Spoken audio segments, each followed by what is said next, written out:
hrdnatá, okatá, sportovkyně svalnatá. Ale o to tady nejde, Kristýnka byla ze Stuttgartu. A tak jsem vyrazil 3, 2, 1 Busem Eurolights.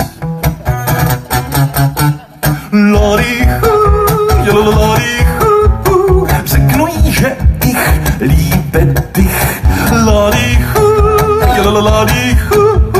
Budeme žít ve Stuttgartu anebo v Kninicích. Kristýnka však neznala můj sen.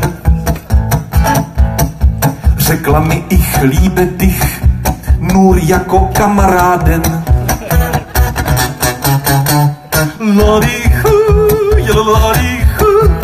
Řekl jsem jí ich líbe dich.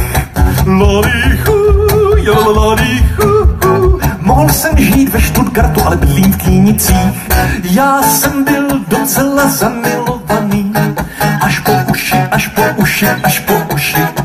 A dodnes mám pěknou vzpomínku, až na duši, až na duši, až na duši, že bych jezdil tam, kde se zelenají bavorské pole, louky, les.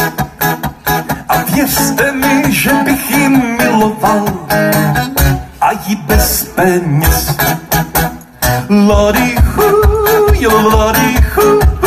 Řekl jsem jí ich líbe dich. Dobře, že nežiju ve Stuttgartu a bydlím v Knínicích.